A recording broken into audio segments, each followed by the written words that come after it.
মিলে জয়গুরু করুন, সবাই মিলে করুন।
বাবার একটু এগিয়ে আসুন, এই অবধি এগিয়ে আসুন।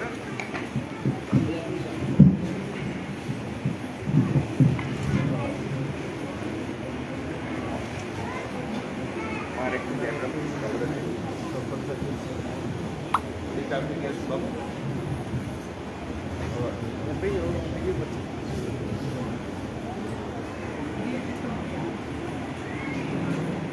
আমার একটু এগিয়ে আসুন।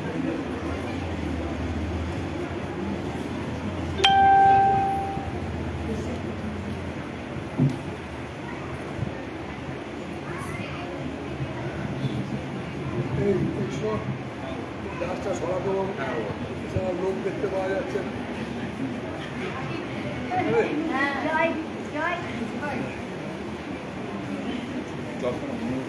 দেখতেই পাচ্ছি।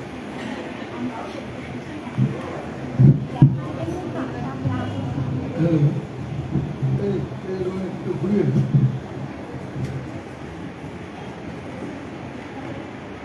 বাজারে বাজে বাবা 12টা 5। বেশ, আজকে হ্যালো, তোমরা সবাই শুনতে পাচ্ছ বাবা মায়েরা? আজকে এই আশ্রমে আমার আসার উদ্দেশ্য হচ্ছে যে তোমার বেশ কিছু বছর আগে, আমার বছর মনে নেই, বেশ কিছু বছর ধরে আমাদের এই আশ্রমে, আমার এই আশ্রম মানে যত আশ্রম করেছি, এক কথা এই সংস্থার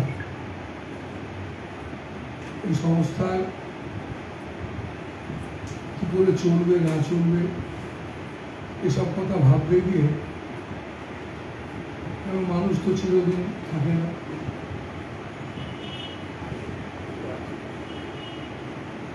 শুনতে পাচ্ছে না বলছি যে,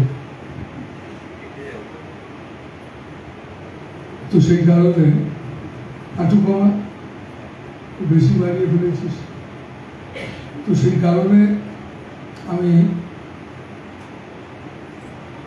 এই আশ্রম বা এই সংস্থা যবে থেকে শুরু হয়, কেন তখন মানুষের কাছ থেকে যারা ভালোবাসে তাদের সবার কাছ থেকে চেয়ে সবাই একটু একটু করে দিয়ে বিভিন্ন জায়গায় যে সমস্ত আমার আশ্রম তার কর্মকাণ্ড চলছে, না ছেড়ে ছুঁয়ে বেশি দিন চলবে না, তো সেই জন্য আমি এই মানুষের কাছে চাইবার এই নির্দেশটা বেশ কিছু বছর আগে আমি বন্ধ করে দিলাম। তাহলে চলবে কি করে না চলবে, মানুষকে দায়িত্ব দিতে হবে, মানুষকে দায়িত্ব দিতে হবে। কেন একটা সাধু কোনোদিন কোনো জিনিস করে যদি, সাধু মানে যারা ত্যাগী মানুষ, যারা ঘর সংসার সব ত্যাগ করে সব ছেড়ে দিয়ে বেরিয়ে পড়ে, মানে একদম ভেতর থেকে ছেড়ে দেওয়া, ঘর সংসার ত্যাগ করলেই যে ত্যাগ করে ফেললে তা না, ঘর সংসার ছেড়ে চলে এসেছে, তার সমস্ত মোহ মায়া ভেতরে রয়ে গেছে, সেরকম যারা সব ছেড়ে দিয়ে আসে তাদের কোনোদিন আবার নতুন করে ঘর বাঁধা তাদের কোনো শখ যাবে, কিন্তু যদি ঘর বাঁধে তারা, তাহলে সেটা মানুষের জন্য, কল্যাণের জন্য। তাই যুগ যুগ ধরে আমাদের বিভিন্ন জায়গায় হাজার হাজার বছর ধরে আশ্রম, এই আশ্রম তাই গড়ে উঠেছে। তো আমি এই আশ্রম গড়ে ওঠাকে কেন্দ্র করে কেন আমি তোমাদেরকে দায়িত্ব দেওয়ার চেষ্টা করছি না, এটা তোমাদের জন্য, কারণ তোমরা ছোট সংসারে বাস করো, তোমরা যে সংসার করো সেটা ছোট, আমি তুমি এই 4, 5, 6 জন 7 জন 10 জনের মধ্যে, বুঝলে। আর আশ্রম সংসারটা তো জগৎ সংসার, বড় সংসার, সেখানে তোমাদের মতো অনেক মানুষ এসে, এই যেমন আজকে তোমরা এসেছো, এবং তোমরা আজকে এসেছো না, ম্যাক্সিমাম সময় তোমরা তোমাদের মধ্যে অনেকেই ম্যাক্সিমাম সময় আসা যায়। তার মানে এইখানকার এই আশ্রমের সংসারটা তোমাদেরকে, এটাকে জগৎ সংসার বলে, বিশ্ব সংসার। তো এই সংসারের সঙ্গে তুমি যদি যুক্ত থাকো, তোমার এই ছোট সংসারটা যদি বড় সংসারের সঙ্গে জুড়ে থাকে, তাহলে একমাত্র তুমি ভালো থাকতে পারো।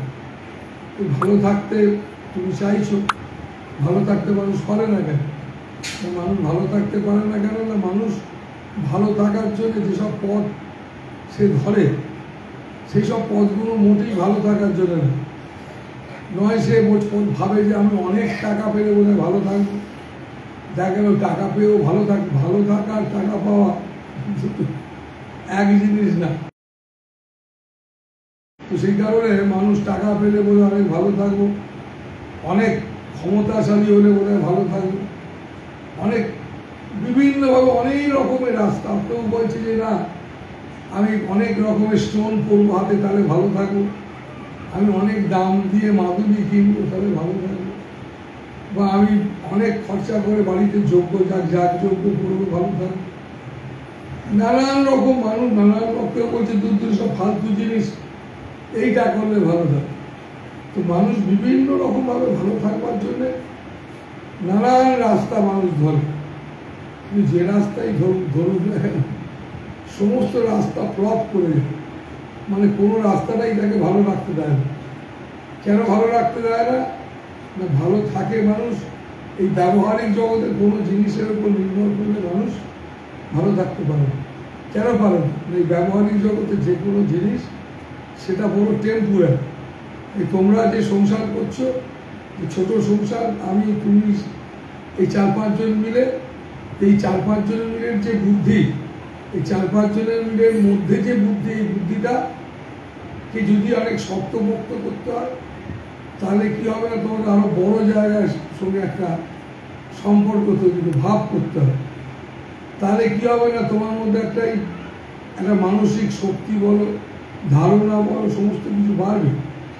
আর তুমি মানুষ কি চাইছে না, আমি যেন খাবো কিন্তু মোটা হবো না, বুঝলি, আমি অন্যায় করবো কিন্তু আমার কোনো সাজা হবে না। সবসময় এইসব চাইছে, কিন্তু তা কি করে হয়? সম্ভব না। তো সেই কারণে বাবা মায়েরা তোমাদের মাথায় রাখতে হবে যে তোমরা যেভাবেই হোক, যেমন করো, আজকে দেখবে সারা পৃথিবীতে, বুঝলে, ভালো থাকার জন্য যারা ধর্মকর্ম করে, মানে ভগবানের বিশ্বাস করে আর কি, কিন্তু আদৌ এরা বিশ্বাসী না ভগবান। যারা ভগবানে বিশ্বাস করে তারা কোনোদিন এই ভুজুন ভাজান তাবিজ কর্ম, শেকড় বাকর, এই সমস্ত পাঁজি পুঁতি, এসব জিনিসে তারা অতটা নির্ভরশীল। তারা ঈশ্বরের নির্ভরশীল, সত্যে নির্ভরশীল। যারা ভগবানকে ভালোবাসে, সত্যকে ভালোবাসে, কিন্তু আর এটা তো ভালোবাসে না। তো তার জন্য মানুষ এই সমস্ত কোন জায়গায় কোন মন্দিরে গেলে আমার ফুল বেল পাতা খেলে আমার এমন হবে, তাই হবে, এই সব খুঁজে বেড়াচ্ছে। তার জন্য তুমি দেখবে ভারতবর্ষ বা পৃথিবীর যত বড় বড় সব মন্দির এসব আছে না, সেখানে এই স্বার্থ, আমার ছেলে হয়নি, আমার চাকরি হচ্ছে না, আমার স্বামী স্ত্রীর ঝগড়া চলছে, অনেক এই সমস্ত কথা শুনে, এই সমস্ত জন্য মানুষ এখানে ভিড় করে। কিন্তু ভিড় করে, কিন্তু এখানেই মানুষ ভীষণ ঠকে যাচ্ছে। বিশালভাবে মানুষ বারে বারে ঠকছে, আর ঠকছে আবার করছে, ঠকছে আবার করছে। তো সেই কারণে কেন ঠকছে, কেন ঠকছে না, মানুষের ধারণাটা ঠিক। যদি বলো বাবা আপনি বলছেন কেন, তোমার সঙ্গে তো আমার ব্যবসা নেই। কেন ব্যবসা নেই? দেখো, আমি সবসময় মনে, এত বড় একটা বিল্ডিং আশ্রম দেখছো, এটা আইনিগতভাবে হয়তো আমার, কিন্তু আমার ব্যক্তিগত কোনো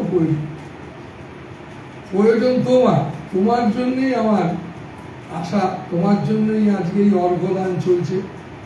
এই অর্ঘদানের উদ্দেশ্য কি? অর্ঘদানের উদ্দেশ্য হচ্ছে তোমার ছোট সংসারে তুমি ব্যস্ত, তুমি তো বড় সংসারের সঙ্গে যুক্ত। তুমি একটা ছোট সংসারকে নিয়ে তুমি দায়িত্ব নিয়েছো, তুমি এই বড় সংসারের জন্য একটু দায়িত্ব নাও, তাহলে কি হবে তোমার? না, প্রথম তোমার মধ্যে আসবে কি না, ত্যাগ আসবে। তোমার মধ্যে একটা উদারতা আসবে। এসব যদি আসে, তোমার ছোট সংসারটাও ছোট থাকবে না। যে মানুষ যত আত্মকেন্দ্রিক, যে মানুষ যত ছোট মানসিকতা, সে একদিন ভীষণ একা হয়ে যায়। কেউ তার পাশে থাকে না, কোনো সময় থাকবে। এবং একা হয়ে যায়, কতখানি একা হয় দেখো। আমি সমাজে তো বাস করি, তুমি হয়তো তোমার ছেলে মেয়ে সংসার নিজের নিয়ে ব্যস্ত থাকো, কিন্তু আমার নিজের নিয়ে ব্যস্ত মানে তোমাদেরকে নিয়ে ব্যস্ত। তোমাদেরকে নিয়ে ব্যস্ত থাকতে গিয়ে এই সংসারটাকে, সংসারের মানুষের মানসিকতা কত ভয়ঙ্কর, কত রকমের, তাকে তুমি কাছে ভাবছো। আমি দেখছি একটা ছেলে একটা মেয়ে, তারা দুজন দুজনকে কত কাছের ভাবছে, কিন্তু এই যে কাছের ভাবছে, আদৌ কিন্তু এরা কাছের, যা কাছে পৌঁছানো যেটাকে বলে, সেটা পৌঁছতে পারছে না। কেন পারছে না? জানেই না কাকে কাছের বলে। এটাকে শিখতে হয়। তুমি অনেক বয়স হয়ে গেছে, তুমি যে অনেক শিখে ফেলে, তুমি যে অনেক জানো, মাথায় রাখবে যে আমরা, যেহেতু আমি তোমার সঙ্গে বিজনেস করবো না, যেহেতু তোমাকে আমি কোনোদিন বলবো না যে আমার একটা অনেক ক্ষমতা আছে, ঠাউরে ঠুকরেও বলবো, তোমাকে আমি কোনো মতে কোনো কিছু দিয়ে, আমি কোনো মতে তোমায় কোনো কিছু দিয়ে যে আধ্যাত্মিক পথে চললে ভালো থাকা যায়, এমনি হয় না। আমি তোমাকে এমনি হয়ে যাবে মাদুরি ফাদুরি পড়ে, কেমন? আমি তোমায় সবসময় বিশ্বাস করানোর চেষ্টা করব, কর্ম করো, ফল নিশ্চিত। কেমন? কর্মই সব থেকে বড় ফল, সব থেকে বড় পূজা। এই কর্মটা কি কর্ম হবে? যে কর্ম করলে দেখ, তুমি বলছো যে আমি কর্ম করি, সংসার করছি, এটা কর্ম। এটা কর্ম না, এটা তোমার জীবনের, এটা তোমার দিনযাপন। কেমন? এটাকে কর্ম কে বলেছে? তুমি তোমার ছেলেকে জন্য তোমার বিয়ে করেছো, বউকে ভালোবাসবে, স্বামীকে ভালোবাসবে, এটা কর্ম কি? আমি আমার বউকে বা স্বামীকে খাওয়া, এটা কর্মের মধ্যেই পড়ে। এটা দিনযাপন। না তোমার সারা জঙ্গলে চলে যেত, বুঝলে? তুমি এদিকে সংসার ফেলেছো, ছেলে মেয়ে সংসারে নিয়ে আসছো, এই সবটাই তোমার দিনযাপনের মধ্যে পড়ে। এটাকে তুমি একদম কর্ম ভাববে না। কর্ম কোনটা? কর্ম সেটাই যেটা করলে জীবনে খুশিতে থাকা যায়। তার যে খুশিতে থাকা যায় সেটাই কর্ম। খুশিতে থাকা যায়, তাহলে টাকা পয়সা এটা দিনযাপনের মধ্যে পড়ে যায়। যে আমায় খেতে হবে, আমাকে চাল চাই, ডাল চাই, খেলে পায়খানা যেতে হবে, বাথরুম যেতে স্বাভাবিক। দিনযাপনের কর্ম। কেমন? কি এমন কর্ম? আমরা খুব বড় ব্যবসা করেছি, না ভালো চাকরি করি, বিবেকানন্দ তো নিজের স্বার্থের জন্য করি। নয় চাকরি করেছে খুব একবার বড় চাকরি করে কি হয়েছে? বড় চাকরি করে তুমি ভাবছো আমি খুব বড় চাকরি করে আমার চারদিকে লোকে দেখছে না, যাদের টার্গেট বড় চাকরি করবো তারা তোমায় দেবে। সবাই থরি তোমায় দেবে, সবাই একদম তোমায় দেবে। আশাও করো না তুমি এমন খুব একটা ভালো কাজ করছো, নয় তুমি বড় ব্যবসা করছো, নয় চাকরি। তুমি বিবেকানন্দ নাও, বা সেই বিবেকানন্দের সেই ভাবাদর্শে তুমি ভাবিত নাও, তুমি অন্যের পাশে তুমি দাঁড়াও, কিসের তুমি বড়াই করছো? বড়াই করার জিনিস আমাদের জীবনে এমন একটা কর্ম করতে হবে, স্বামী স্ত্রী ছেলে মেয়ে সবাইকে নিয়ে। তার জন্যই তোমাদের প্রথম কাজ হচ্ছে তোমায় দিতে হবে। তোমার মধ্যে মানুষ দেবার প্রবণতাটা মানুষকে বাঁচায়, বুঝলে? নেবার প্রবণতা মানুষকে বাঁচায় না। যারা চরম থেকে চরম স্বার্থপর, তারা শুধু নিতে চায়, দিতে চায়, তাই দেখবি তারা একা হয়ে যায়। আর স্বার্থপর সেটা একটা আমি নেবো দেবো না, এটা একটা জীবনই না। এটা আম গাছ, সে স্বাভাবিকভাবে আম দেয়, সব দিয়ে দেয়, একটাও রাখে না। সমস্ত জগতে সবটাই নেই। আর শুধু একমাত্র এর থেকে বেরিয়ে যাওয়া যায় তারাই অজ্ঞান। মানে কি? যার জ্ঞান নেই, যার ধারণা নেই, যার ভাবনা নেই, ওরে দিতে হবে। একটা পা আর একটা পাকে না দিলে হাঁটতেই পারবে। দুটো দাঁত কপাটি দুজন দুজনকে না দিলে খেতে পারবে। তো স্বামী স্ত্রী দুজন দুজনে একসঙ্গে থাকতে গেলে দুজন দুজনকে ছাড়তে হবে, না তুমি হবে কি? জগৎটা, সংসারটা, জীবনটা, দেবার ব্রতটা মানব জীবনে সব থেকে বড় গুরুত্বপূর্ণ। তাই তোমাদের এই অর্ঘদান, এই দেবার প্রবণতা যেন তোমার জন্য জাগে, তার জন্য আমি বেশ কিছু বছর আগে ঠিক করেছি না তোমার থেকে বারে বারে চাওয়া যাবে না। তুমি যখন আমার কাছে আসো ভালোবাসো, তাই তোমাকে দায়িত্ব দিলাম। এই জিনিসটা খুব ভালো, এই আশ্রমটা খুব সুন্দর, এটা তোমার। তুমি যদি এটাকে আমার বলে মনে করো তাহলে তুমি এসে অর্ঘ দেবে। এই অর্ঘ তার জন্য প্রত্যেক বছর মে মাসে হয়। তাই তুমি তোমার ছেলে মেয়ে সবাইকে বলবে অর্ঘ দিতে হবে। কেননা এই অর্ঘ দেওয়া মানে টাকাটা না, এই তোমার মধ্যে একটা দেবার প্রবণতার নির্দেশ তোমায় দিলাম যে তোমায় দিতে হবে। এই দেবার প্রবণতা তোমাকে বাঁচাবে। এই দেবার প্রবণতা তোমার স্বামী স্ত্রীর মধ্যে একটা দারুণ আনন্দের একটা বাতাবরণ তৈরি করবে। টাকা নাই থাকে, আনন্দ তো থাকে, পরস্পরের মধ্যে একটা দারুণ সম্পর্ক তো ভালো থাকে। তাহলে তোমার মধ্যে আর কি চাই? তাহলে তুমি দেখবে তোমার বাড়িতে হাঁস একটা চাঁদের হাট বসেছে, বুঝলে? যার বাড়িতে চাঁদের হাট বসে তাদের মধ্যে ভালোবাসা। এই ভালোবাসাটা নাই কেন তোমার? না তুমি দিতে শেখো, তোমার মধ্যে দেওয়ার প্রবণতা নেই, শুধু স্বার্থপরতা নেই নেই নেই। কিন্তু মাথায় রাখতে হবে যাদেরকে নিয়ে একসঙ্গে চলবে সেই জায়গাটা কিন্তু দেবার প্রবণতার আদর্শটাই তোমার জীবনের শ্রেষ্ঠ হোক। এই আদর্শ তোমার জীবনের শ্রেষ্ঠ হোক, তোমরা ভালো থাকবে। আর তার জন্য আমি অর্ঘদান শুরু করেছি, তা আমি ভীষণ খুশি। কি খুশি কিসের? না আমি যে আশ্রমে যাচ্ছি জানো, এই মে মাসে মানুষ লাইন দিয়ে দেখছি তারা একটা পয়সা নিয়ে এসেছে আমায় বেরো লাইন দিয়ে। তো তাতে আমি বুঝতে পারছি, খুব খুশি হচ্ছি না এই এতগুলো মানুষ এরা মনে করছে এটা আমাদের জিনিস, চাইতে হচ্ছে না। চাইবো কেন? মা যদি ছেলের কাছে চাইতে লাগে এই চাকরি পেয়েছে একটা কাপড় কিনে দেখি না লজ্জাটা একটা ভালোবাসার লোক তোমার থেকে চাইছে না। চাওয়া মানে যেখানে আদর্শ আছে, আমার বাবা মা শুধু কেন আমার কাছের জন্য, আমি সবসময় বলি মাকেও ভালোবাসবে, স্ত্রীকেও ভীষণ সম্মান করবে, ভালোবাসবে। ঝগড়া হলেও দুজনকে মেটাবার চেষ্টা করবে, সম্মান করবে। কেমন? তুই পুরুষ বল না, মেয়েদেরকে বলি এই সম্মান ব্যাপারটা ছেলে মেয়ের ব্যাপার না। সবসময় যেন বাচ্চা ছেলে মেয়ে তোমরা যারা আছো এখানে নিজের পায়ে দাঁড়াবার চেষ্টা করবে। কেন নিজের পায়ে দাঁড়াবার চেষ্টা করবো? সবসময় জানবে যে নিজের পায়ে দাঁড়ানো মানে শুধু টাকা না, নিজের পায়ে দাঁড়ানো মানে তোমার মধ্যে একটা আত্মবিশ্বাস, তোমার মধ্যে একটা ব্যক্তিত্ব। এটা খুব দরকার নাকি?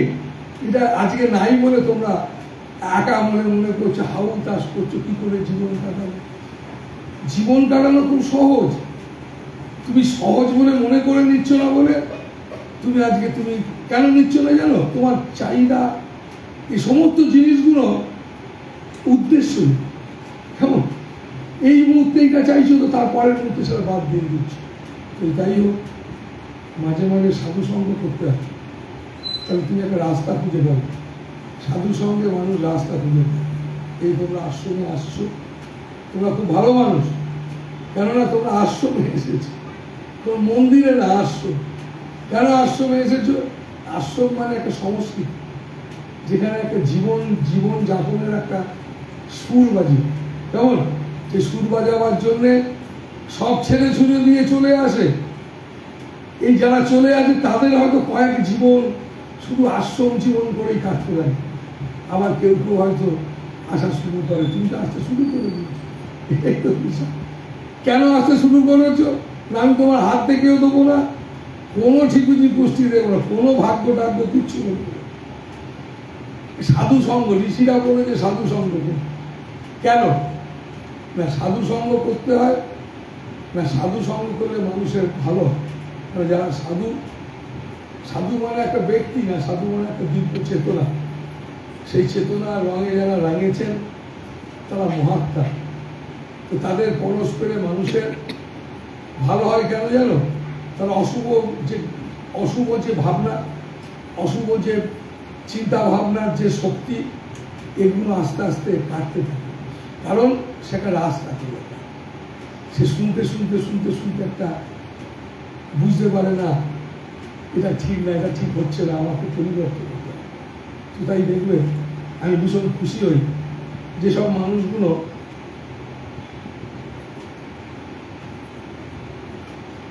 30 বছর 35 বছর ধরে আমার কাছে আসে। সেই 25 বছর আগে আমেরিকায় গিয়েছি, ফিরে এসেছি, তারপরে গিয়েছি, দেখি তারা শুনলেই ছুটে আসছে। আরে ছুটে আসছে মানে কি, বোধহয় এক রাত্রি রাস্তায় থেকে 2 রাত্রি জার্নি গাড়ি চালিয়ে প্লেনে করে আসে। তো আমি অতটা যে চলো মহারাজের কাছে যাই, তার মানে একটা জিনিস খুব আনন্দ পাই, কোথায় ভালো তো, আমি তো তাকে মাদুলি কবর শেকড় বাকড় এসব দিই না, কিন্তু একটা জিনিস আনন্দ পাই যে সে মানুষটা হয়তো বুঝবার চেষ্টা করছে যে আমাকে পরিবর্তন হতে দিই, নাকি এই নিজেকে পরিবর্তন করতে হবে, এই একটা ইচ্ছা ওর মধ্যে একটা এসেছে। এটা ছিল না। এই পরিবর্তন হতে হয়, নিজেকে পরিবর্তন করতে হয়, এটা কেউ করে দেয় না। কেমন ওই ফুল বেল পাতা নিয়ে যদি আমার ভালো হয়ে যেত, দেখো যদি হতো তাহলে আমি নিশ্চিত দিতাম। আমার এই 45 বছর 48 বছর আগে ঘর সংসার ছাড়া একজন সন্ন্যাসী, আমি কি হাত দেখা ফুল বেল পাতা তাবিজ কবর শেকড় বাকড় জানি না রে।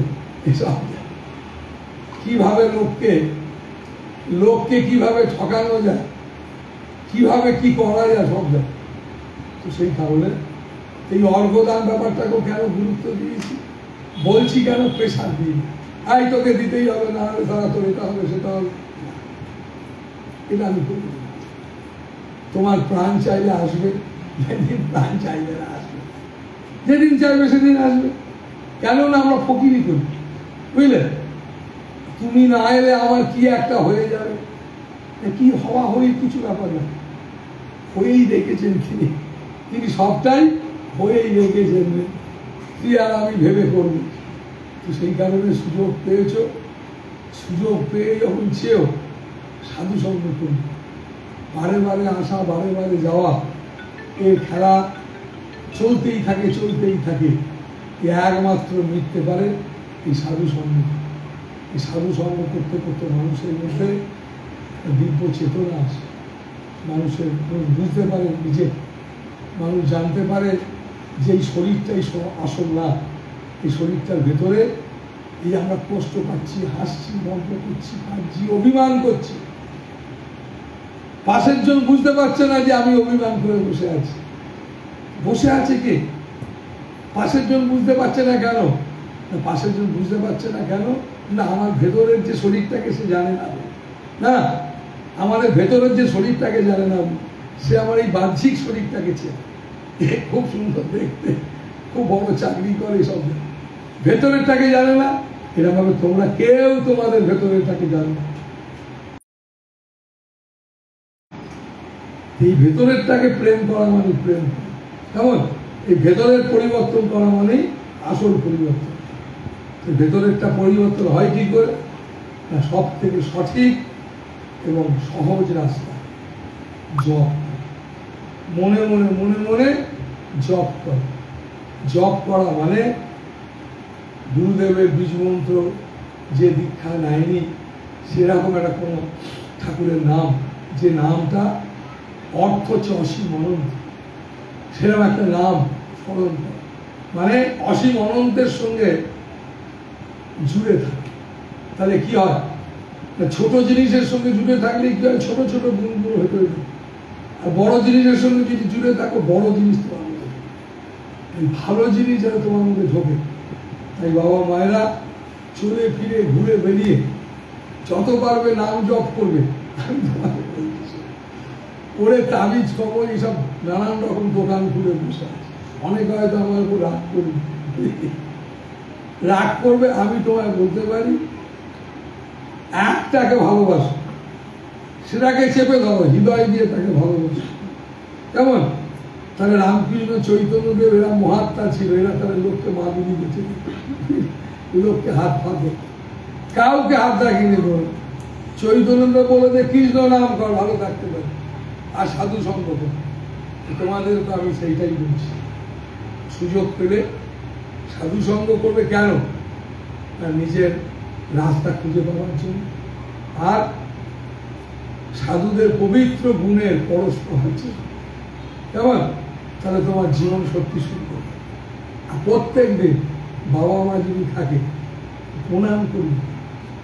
বাবা মাকে যে প্রণাম করে জানিস, কেউ যদি বলে দেয় যে তোর ছেলে মরে যাবে, অক্সিজেন হবে, অন্য সবাই তাই যাবে, তুমি কেঁদে 10,000 টাকা খরচা করে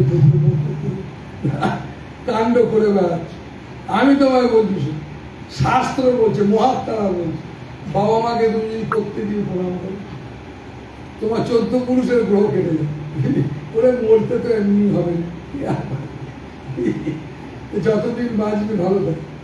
বাপ মাকে খুব সম্মান করি, বাড়ির বউকে সম্মান, বাড়ির বউটা মেয়ে, শুধু আমি ছেলেদের বলছি না, ছেলে মেয়ে বোধ মানুষকে বলছি একবার ভীষণভাবে।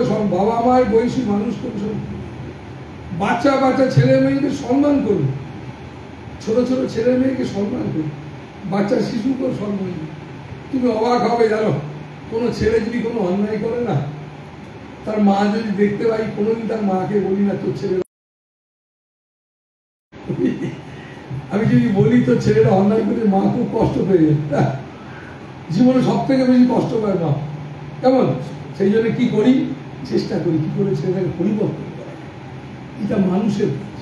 কেমন? এটা মানুষকে বলে দিলে মানে তোমার ছেলে তুমি বুঝে নাও, কেন আমার ছেলে না, আমার আপন নয়। এই জায়গাটা আসেনি কেন?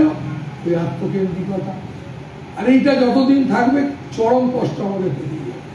আমি বলতে পারবো না যে কোন কালী ঠাকুর, কোন শেতলা ঠাকুর, কোন দুর্গা ঠাকুর, কোন সেই শক্তি, কোন সেই মহামন্ত্র।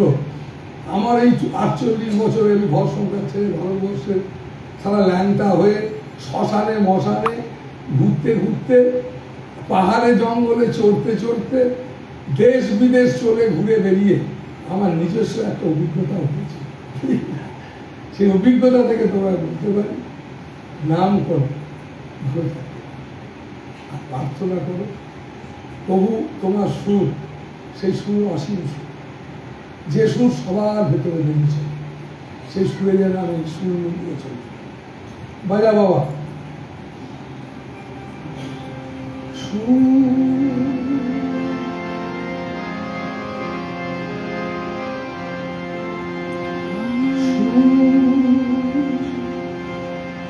আনন্দ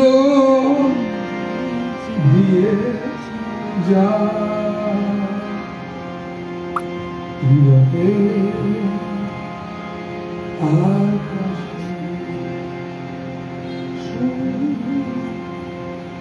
আনন্দ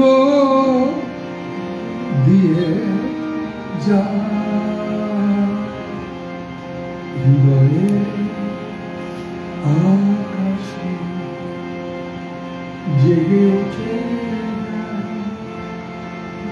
জেগে ওঠে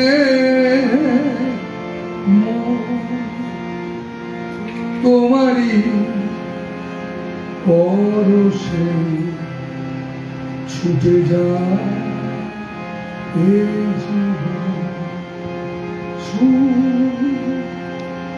আনন্দ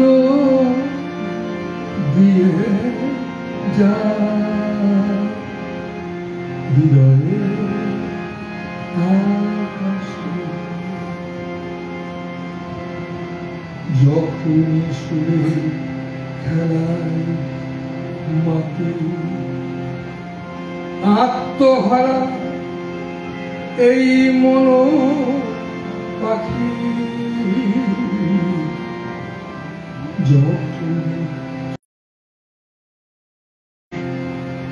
আত্মহারা এই মন পাখি, বিশ্ব ঘুরে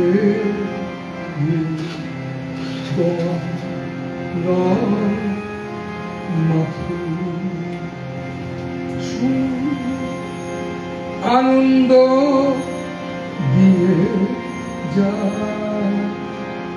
হৃদয়ে যখন সুর খেলায় মাতি আত্মহারা এই মন পাখি বিশ্বভরা হারিয়ে দিয়ে তোমার রং মাখি সুর আনন্দ দিয়ে যায় হৃদয়ে আকাশ। ঠিক এরাও একটা প্রার্থনা করবে, সেই সুরে যেন থাকতে পারি, শেষ নিঃশ্বাস যেন তোমার সুরে যুক্ত থাকে। কেমন? প্রত্যেকটা মানুষের, প্রত্যেকটা জীবন এর একটা প্রার্থনা। আর যদি বিচ্যুত হয়ে যাই, তুমি আমাকে যুক্ত করে নিও। যদি বিচ্যুত হয়েও যাই, তুমি আমায় জুড়িয়ে জুড়িয়ে নেবে তোমার সুরে। ভালো থাকো, খুব আনন্দ করিও। আবার সন্ধ্যাবেলায় বলো নাকি? আবার সন্ধ্যাবেলায় ভালো।